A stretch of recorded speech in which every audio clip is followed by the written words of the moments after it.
क्या आपको पता है मेंटली स्ट्रांग होना किसे कहते हैं? 1914 में थॉमस अल्वा एडिसन की फैक्ट्री पूरी तरह जल के बर्बाद हो गई। आग इतनी बुरी तरह लगी थी कि कुछ भी नहीं बचा। उन्हें 23 मिलियन US डॉलर्स का नुकसान हुआ था और एक प्रोटोटाइप जिस पर वो सालों से काम कर रहे थे वो भी जलकर बर्बाद हो गया।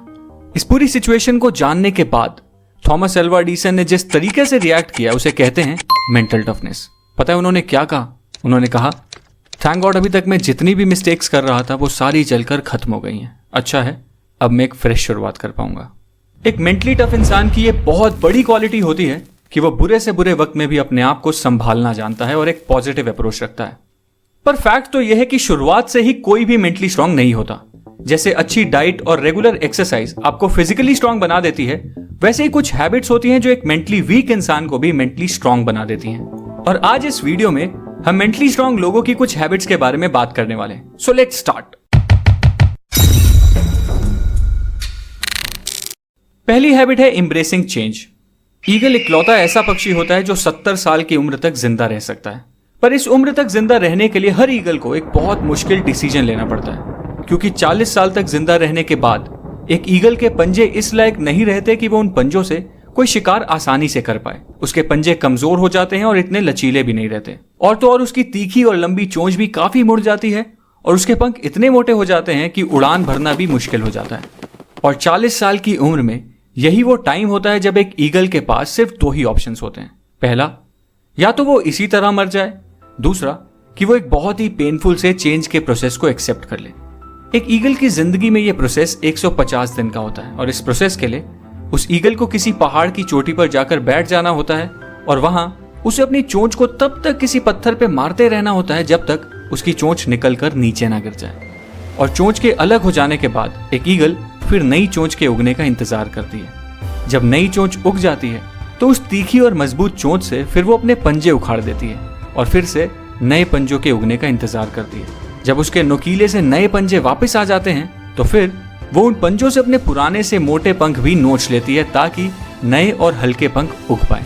और फाइनली इन बेहद दर्द भरे 150 दिनों के बाद एक ईगल अपनी नई जिंदगी की एक नई उड़ान भरती है एंड अपनी जिंदगी के बचे हुए 30 साल जीना शुरू करती है। मतलब सर्वाइवल के लिए और जिंदगी को जीने के लिए एक दर्द भरे चेंज को एक्सेप्ट करना ही पड़ता है। और याद रखो, जब बारिश होती है ना तो सारे पक्षी बचने का कोई ना कोई ठिकाना ढूंढते हैं, पर इकलौता ईगल ऐसा पक्षी होता है जो बारिश से बचने की कोशिश करने के बजाय बादलों के ऊपर उड़ने की औकात रखता है। इसलिए एक मेंटली स्ट्रांग इंसान भी हर मुश्किल चेंज को एम्ब्रेस करता है और उसे एक्सेप्ट करके उस चेंज से गुजर कर खुद को मजबूत बनाता है, चेंज से घबराता नहीं है।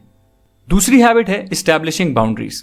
याद करो लास्ट टाइम ऐसा कब हुआ था जब आपको कोई ऐसा काम करना पड़ा हो जिसकी वजह से आपका पूरा शेड्यूल, आपका पूरा प्लान बर्बाद हो गया और बाद में आपको रिग्रेट हुआ कि काश तब आप उस काम को मना कर देते तो शायद आप अपने बाकी के इंपॉर्टेंट काम अच्छी तरह कंप्लीट कर पाते।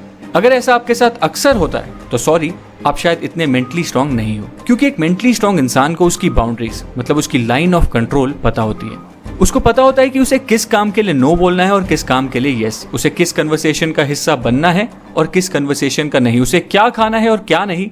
एक मेंटली स्ट्रांग इंसान को यह सब बहुत अच्छी तरह पता होता है। मतलब एक मेंटली स्ट्रांग इंसान बहुत ज्यादा सेलेक्टिव होता है। अब तीसरी हैबिट है the power of sacrifice. Human psychology को समझने वाले लोग ये अच्छी तरह जानते हैं कि sacrifice builds resilience, resilience builds strength, strength builds power and power builds purpose. इस चीज का एक परफेक्ट एग्जांपल है विराट कोहली। 2017 में मैंने एक आर्टिकल पढ़ा जिसमें लिखा था कि विराट कोहली कितने बड़े फूडी थे और उन्हें मटन रोल, बटर चिकन और छोले भटूरे जैसी डिशेस कितनी ज्यादा पसंद थी। पर आज उनकी डाइट कुछ ऐसी है कि बटर चिकन और मटन रोल तो छोड़ो, वो अपनी कॉफी में चीनी तक नहीं पीते। डिसिप्लिन और सैक्रिफाइस उनकी लाइफ का एक मेजर एलिमेंट है। एंड दोस्तों, कोई भी पर्पस बिना सैक्रिफाइस के पूरा किया ही नहीं जा सकता, चाहे वो सैक्रिफाइस बुरी एडिक्शंस का हो, जंक फूड का हो या सोशल लाइफ का। सैक्रिफाइस तो करना ही पड़ता है और मेंटली स्ट्रांग लोग ये सैक्रिफाइस करने से पीछे कभी नहीं हटते। चौथी हैबिट है एम्ब्रेसिंग फेलियर एंड मिस्टेक्स। अगर आपको लगता है कि इलॉन मस्क ऐसे आदमी हैं जो अपना हर प्लान सक्सेस को दिमाग में रखकर बनाते हैं, तो शायद आप गलत हो, क्योंकि स्पेसएक्स के प्लान्स के रिगार्डिंग उन्होंने एक इंटरव्यू दिया था और उस इंटरव्यू में उन्होंने कहा था that I want to be able to make sure that we have enough capital to survive at least 3 consecutive failures। और अगर आप इसे ध्यान से समझो तो इनका ये थॉट प्रोसेस क्लियरली एक्सप्लेन करता है कि मेंटली स्ट्रांग होने का मतलब सिर्फ ये नहीं है कि आप सक्सेस की तैयारी करते रहो, बल्कि मेंटली स्ट्रांग होने का मतलब तो यह है कि आप फेलियर्स के लिए भी उतने ही ओपन और रेडी रहो। अब पांचवी हैबिट है सेल्फ लव। एक बार मुझे ऑफिस में एक लड़का दिखा जो फिजिकली बहुत अट्रैक्टिव था और उसके फेस पे एक अलग सा ही ग्लो था। मुझे लगा शायद ये कोई न्यू ज्वाइनर होगा जिसने हाल ही में कॉलेज कंप्लीट किया है और अपनी कॉर्पोरेट लाइफ शुरू की है। फिर एज यूजुअल मेरा दिन शुरू हुआ और शेड्यूल के अकॉर्डिंग मुझे एक मीटिंग में जाना था। उस मीटिंग में पहले से ही वो लड़का बैठा हुआ था और जब मैंने उसे मीटिंग रूम में दोबारा देखा तो मैं थोड़ा कंफ्यूज हो गया।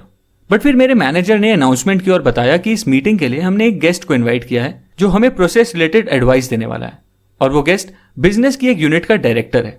और पता है ये डायरेक्टर कौन था? वही यंग दिखने वाला लड़का। एंड उसके बाद जब मेरी उस डायरेक्टर से बात हुई तो उसने बताया कि वो बिजनेस की एक बहुत ही क्रिटिकल यूनिट हैंडल कर रहा है और उसका शेड्यूल फुल पैक्ड रहता है, पर वो जब तक अपने दिन की शुरुआत में सबसे पहले अपनी फिजिकल हेल्थ और मेंटल हेल्थ पर काम नहीं कर लेता, वो अपने दिन के बाकी काम भी शुरू ही नहीं करता। For him his day starts with a practice of self love. And दोस्तों, वैसे सेल्फ लव प्रैक्टिस करने से आपकी सेल्फ एस्टीम और ओवरऑल मेंटल हेल्थ कई गुना इंप्रूव हो जाती है। इसलिए मेंटली स्ट्रांग बनने के लिए ये भी एक बहुत इंपॉर्टेंट हैबिट है। सो दोस्तों, ये थी कुछ 5 क्वालिटीज जो मेंटली स्ट्रांग लोगों में अक्सर देखी जाती हैं। और अगर आप भी मेंटली स्ट्रांग बनना चाहते हो तो आपको भी अपने माइंडसेट को कुछ ऐसा ही बनाना पड़ेगा।